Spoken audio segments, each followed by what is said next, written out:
horsepower wars of the 1970s escalated, pressure mounted on International to extract more power from the platform. Turbocharging was the obvious answer, and eventually the DT466 received it. In trucks, the transition was relatively smooth.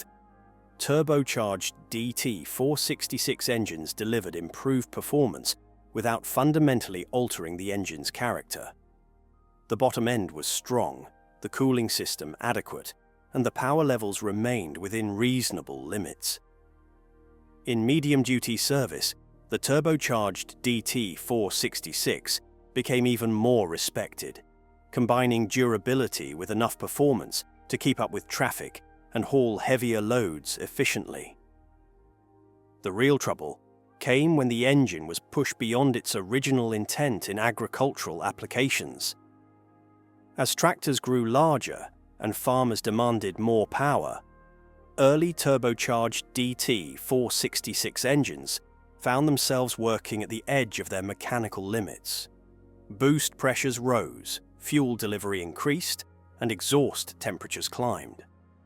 In some cases, crankshafts suffered fatigue failures, bearings overheated, and pistons paid the price. These failures didn't come from poor design, but from asking a medium-duty engine to perform heavy-duty tractor work without sufficient margin.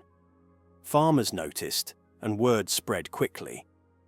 What makes the DT466 story different from so many others is what happened next. International didn't abandon the engine or quietly move on. They listened. Engineers reinforced the crankshaft, improved oiling systems, widened bearing surfaces, and refined cooling passages. Cylinder heads were redesigned. Later versions featured stronger internals and better thermal control. The problems faded, and the engine settled into its true role. When properly tuned and matched to the right application, the DT466 became nearly impossible to kill. By the 1980s, the DT466 had cemented its place as the backbone of American medium-duty fleets. It powered international trucks, school buses, fire apparatus, delivery vehicles, and agricultural equipment across the country. Mechanics appreciated how logical it was to work on. Everything was accessible. Everything made sense. Parts were interchangeable across years. Rebuild kits were affordable. Fleet managers loved that an engine overhaul didn't mean replacing the entire truck. Drivers trusted that when they turned the key, the engine would respond. What truly separated the DT466 from its competitors was how it aged. Many engines perform well when new and slowly deteriorate until failure. The DT466 simply transitioned from one life to the next. It wasn't unusual to see an engine run 400,000 or 500,000 miles, receive an in-frame rebuild, and return to service for another decade. Some engines went through multiple rebuild cycles, outlasting the vehicles they were originally installed in. When trucks were retired, the engines were often removed and installed in new chassis, continuing their working lives without complaint. The DT466 never became famous for sound or spectacle. It didn't scream like a Detroit diesel or dominate headlines like a Cummins Big Cam. Instead, it earned something far more valuable: trust. It became the engine people relied on when downtime wasn't an option. When missing a day of work meant lost harvest, delayed routes, or idle crews, the DT466 delivered consistency. By the end of the century, the diesel world was changing again.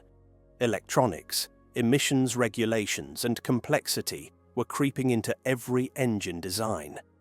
But the DT466 remained a symbol of an older philosophy, one that valued rebuildability over disposability and longevity over novelty.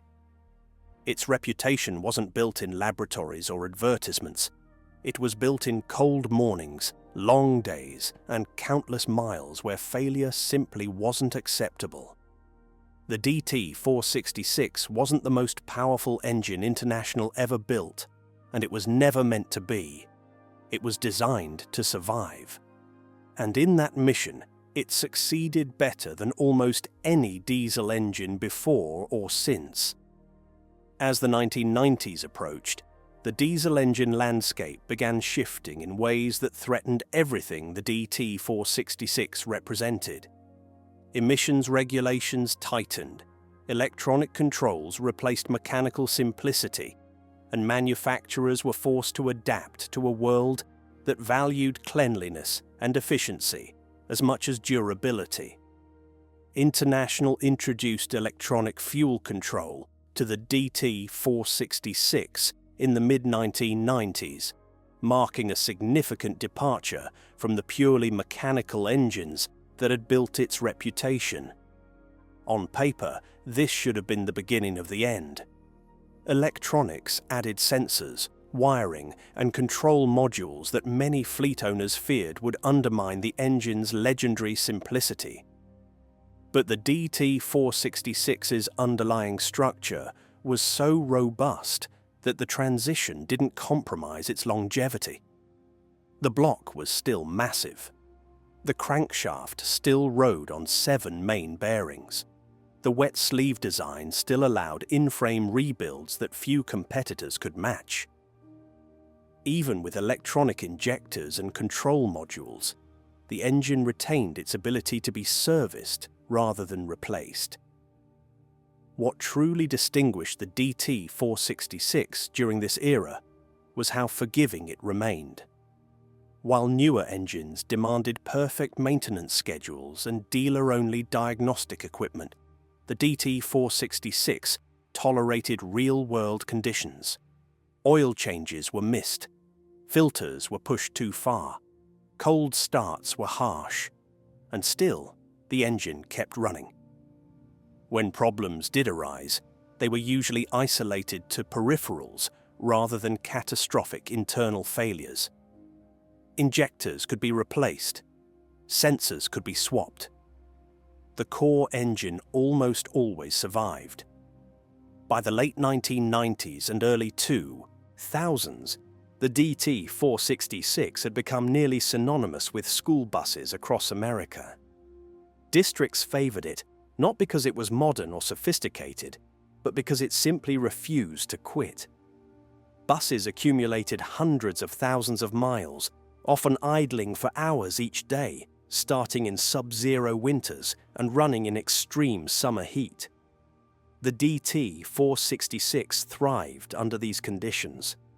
Where other engines suffered from carbon buildup or overheating, the International continued to deliver consistent performance year after year. The engine also remained a favorite in municipal fleets.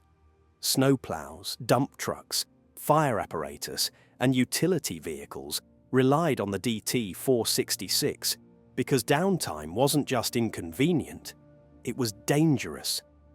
Municipal mechanics valued engines they could repair quickly and predictably. The DT466 offered exactly that. Parts were plentiful, service procedures were well understood, and the engine's layout made sense to anyone with basic diesel experience. It didn't require proprietary tools or specialized training to keep it alive. As emission standards continued to tighten in the early 2000s, International pushed the DT466 further than it had ever been designed to go. Exhaust gas recirculation systems were added, and later versions incorporated advanced emissions controls that increased complexity and operating temperatures. These changes introduced new challenges. EGR coolers failed, sensors aged poorly. Electronics added points of failure that had never existed before. Yet even under this pressure, the DT466's bottom end continued to prove nearly indestructible. When emissions systems failed, they were often repaired or bypassed, and the engine itself went right back to work. This resilience is why the DT466 outlasted so many of its contemporaries. Engines that were designed around tight tolerances and lightweight construction simply didn't survive decades of real-world abuse. The DT466 did, because it was never optimized for minimum weight or maximum efficiency. It was optimized for survival. Its design assumed that maintenance wouldn't always be perfect, and that operating conditions would often be harsh. That assumption turned out to be correct. When International introduced newer engine platforms, many fleets were reluctant to move on. They had learned that newer didn't always mean better. Trucks equipped with DT466 engines were often kept in service longer than planned, sometimes rebuilt multiple times rather than replaced. In some cases, fleets chose to retire newer trucks first, keeping older DT466-powered vehicles on the road because they were more predictable and cheaper to maintain. Even today, long after production has ended, the DT466 remains everywhere. Old-school buses still run routes in rural districts.